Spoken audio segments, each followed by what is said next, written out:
Hi everyone, welcome back to my channel. ఒక మంచి రెసిపీతో మీ ముందుకైతే వచ్చేసాను. హెల్త్కి ఎంతో బెనిఫిట్స్ ఉన్న పప్పాయతో 2 టైప్స్ అయితే వెరైటీస్ చూపిస్తాను. సో ముందుగా పప్పాయని ఇలా పైన చెక్క అంతా తీసుకుని వాష్ చేసుకోవాలి, ఎందుకంటే పాలు వాసన వస్తుంది కదా, అందుకని. మధ్యలో పచ్చిది తీసుకున్నాం కాబట్టి సీడ్స్ అనేవి తయారవ్వవు కదా, అవి చిన్న చిన్నగా ఉంటాయి కదా, అవి ఇలా తీసేసుకోవాలి. తీసేసుకున్న తర్వాత దీన్నంతా కూడా కోరేసుకోవాలి. ఇలా కోరుకోవడం వల్ల దీంట్లో ఉన్న వాటర్ అంతా కూడా స్ట్రెయిన్ చేసుకోవాలి. ఒక పల్చటి క్లాత్ తీసుకొని, కర్చీఫ్ అయినా పర్వాలేదు, దానిలో వేసుకుని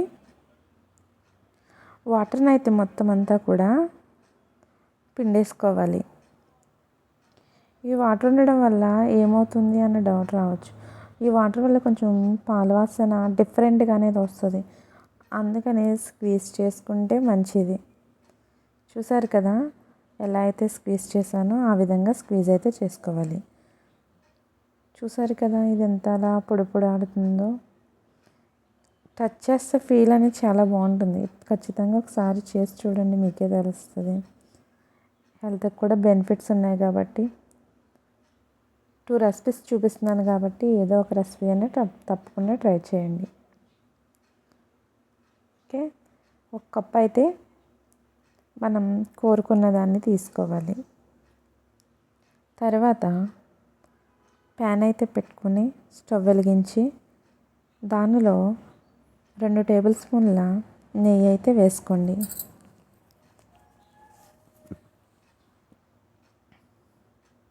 చూపిస్తున్నాను కదా, నెయ్యి ఎక్కువ తినేవాళ్ళు ఎక్కువైనా పర్వాలేదు, లేదు అంటే 2 టేబుల్ స్పూన్లు అయితే సరిపోతుంది. తర్వాత మనం 1 కప్ తీసుకున్నాం కదా, దాన్ని దీనిలో అయితే వేసేసి ప్యాన్లో ఫ్రై అయ్యేంత వరకు కూడా తిప్పుకుంటూ ఉండాలి. కొంచెం టైం పడుతుంది ఫ్రై అవ్వడానికి, వెంటనే అవ్వదు, ఎందుకంటే దానిలో ఉన్న వాటర్ అంతా అబ్జర్వ్ చేసుకోవాలి కదా, ఆ స్మెల్ అనేది కూడా పోవాలి, అందుకు తిప్పుతూ ఉండాలి. 1 కప్పుకి 1/2 కప్పు పంచదార అయితే సరిపోతుంది. మీరు షుగర్ తక్కువ తినేవాళ్ళు అయితే 1/2 కప్పు అయితే వేసుకోండి. ఇలా వేయించుకున్న తర్వాత పంచదార అనేది మెల్ట్ అవుతుంది కాబట్టి కొంచెం వాటరీ కన్సిస్టెన్సీలో మళ్ళీ అవుతుంది. అలా అయిన తర్వాత మళ్ళీ దగ్గరికి అనేది అవుతుంది. ఇప్పుడు దీనిలోకి ఫుడ్ కలర్ ఆప్షనల్ అండి, కావాలితే వేసుకోండి లేకుంటే లేదు. నేనైతే కేకులు బేక్ చేస్తాను కదా, సో నా దగ్గర క్యాండీ కలర్స్ అయితే ఉన్నాయి, అదైతే 2 డ్రాప్స్ యూజ్ చేశాను. మీ దగ్గర లేకపోతే కనుక స్కిప్ చేయొచ్చు, నో ప్రాబ్లం. ఓకే, చూసారు కదా మంచి బ్రైట్ కలర్లో ఉంది. తర్వాత వేరే ప్యాన్ తీసుకుని దానిలో ముందైనా మీరు ఫ్రై చేసుకోవచ్చండి, పప్పు వేయకముందు ఫ్రై చేసుకుని జీడిపప్పు బాదం పప్పు పెట్టచ్చు. కాకపోతే నేను దాన్ని చేయలేదు, స్టార్టింగ్లో స్కిప్ అయిపోయిందని మళ్ళీ నేను మీకు సపరేట్గా చూపిస్తున్నాను. సో ఇలా ఫ్రై చేసి దీంట్లో వేసేసుకుని యాలకుల పొడి అయితే వేసుకోవాలి.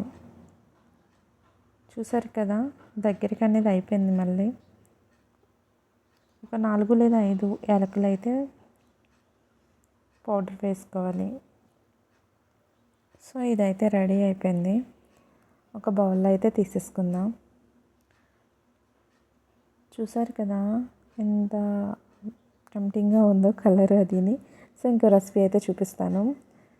ఇది పరోటా అండి, బొప్పాయి పరోటా.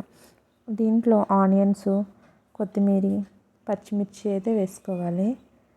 మాకు కొంచెం ఇక్కడ పచ్చిమిర్చి ఘాటు ఎక్కువగా ఉంటాయి, అందుకని నేను కొంచెం ఒకటే తీసుకున్నాను. మీరు ఎక్కువైనా తీసుకోవచ్చు, 2 లేదా 3 తీసుకోవచ్చు. ఒక 1/2 టీ స్పూను కారం వేసుకొని, ఉప్పు సరిపడిగా వేసుకొని, చిటికెడంత పసుపు వేసుకొని, అలాగే జీలకర్ర, గరం మసాలా ఒక 1/2 టీ స్పూన్ అయితే వేసుకొని ఇదంతా మిక్స్ చేసుకోవాలి. ఈ విధంగా మిక్స్ చేసుకొని సైడ్కి అన్ని పెట్టుకుని ముందుగానే నేను ఆల్రెడీ పరోటా అది గోధుమ పిండిది కలిపి పెట్టుకున్నది ఆల్రెడీ అందరికీ తెలిసిందే కదా అని ఇంకా నేనైతే చూపించలేదు. సో కలిపి పెట్టుకున్నది అయితే నేను యూస్ చేస్తున్నాను. సో సో దీనికి ఒక స్టోరీ ఉందండి, అది మీతో నేను షేర్ చేసుకుందాం అనుకుంటున్నాను. మేము హిందీ వాళ్ళతో ఉన్నప్పుడు ఒకసారి ఏమైందంటే, నేను మామూలుగా టిఫిన్ అయితే రెడీ చేస్తున్నాను, ఇలా రౌండ్గా చపాతీలు చేస్తున్నాను. సో ఒక ఆమె ఇంటి ఓనర్ అయితే వచ్చారు. ఆవిడ వచ్చి చపాతీలు నేను చేసేదానికి సరిగ్గా షేప్ లేదని నవ్వుకుంటూ వెళ్ళిపోయింది. సరే ఏందిరా ఈమె, ఎందుకు నవ్వుతున్నారు మీరు అని అడిగితే మీ సౌత్ వాళ్ళందరికీ కూడా చపాతీలు చేయడం రాదు, ఓన్లీ ఎప్పుడు చూసినా మీరు రైసే తింటారు అంది. నాకైతే మంచి కోపం వచ్చింది. సరేలే ఈమెకి ఇలా కాదులే అని చెప్పాలి ఎలా అయినా తిరిగి అని. మా హస్బెండ్ డ్యూటీకి వెళ్ళిపోయినారు. అయితే నేను కలిపి పెట్టుకున్న పిండిలో కొంచెం అయితే తీసి పక్కన పెట్టుకున్నా.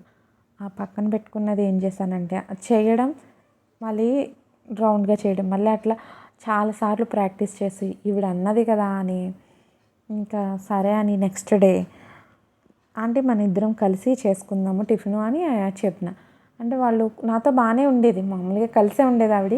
కాకపోతే ఏంటంటే సౌత్ వాళ్ళు రాదు అనేటప్పటికి నాకైతే కోపం వచ్చింది. సరేలే అని ఆంటీ మనం కలిసి చేసుకుందామని చెప్పినప్పుడు సరే చేసుకుందాము నాస్తా అంది. సరే అని ఇంకా నేనైతే చపాతీలు చేస్తా, మీరైతే కాల్చండి అంటే అప్పుడు సరే నీకు సరిగ్గా రాదు కదా అంది. సరే నీకు రాకపోతే అప్పుడు మీరు చేద్దరు, లేదంటే కనుక మానేద్దు, నేను కాలుస్తాను అప్పుడు అన్న. సరేలే అని స్టార్ట్ చేసిన. ఏంటి నిన్నటికి నీకు ఇంతే, మరి మా వాళ్ళంటే ఏంటనుకుంటున్నారు, సౌత్ వాళ్ళు అంటే మీకు అంత తక్కువలా కనిపిస్తున్నారు, ఏదన్నా అనుకున్నామంటే సాధించే వరకు వదలము అని చెప్పిన దెబ్బకి ఆమె అయితే షాక్ అయింది. ఇదైతే నేను ఎప్పటికీ మర్చిపోను. ప్రతిసారి నేను కానీ ఏదైనా చేసినప్పుడు రౌండ్ షేప్ రాకపోతే అస్సలు కాంప్రమైజ్ అయ్యేదే లేదు నేను. సో ఇదైతే మీకు షేర్ చేసుకోవాలనిపించింది, సో షేర్ చేసుకున్నాను. చూసారు కదా, ఇలా పెనం మీద పెట్టి మంచిగా కాలేంత వరకు కూడా రెండు వైపులా తిప్పుకుంటూ ఉండాలి. ఎందుకంటే ఇది ఫాస్ట్గా పెట్టేసి చేసేది కాదు. దీంట్లోనూ మనం పప్పాయి పెట్టాం కాబట్టి అది కొంచెం మగ్గాలి కదా, పచ్చివాసన పోయేంత వరకు మగ్గాలి కదా. సిమ్లో కానీ మీడియం ఫ్లేమ్లో కానీ పెట్టుకొని ఇలా రోస్ట్ చేసుకుంటూ చూపించాను కదా, ఆ విధంగా అయితే కనుక చేసుకోవాలి. చూసారు కదా, లేయర్ అనేది మధ్యలో ఎలా ఉందో, చాలా హాట్గా ఉంది, అందుకనే దాన్ని తీయలేకపోతున్నాను. చూడండి ఎలా అయితే ఉందో. సో ఇలా అయితే 2 రెసిపీలు అయితే చేసుకోవచ్చు.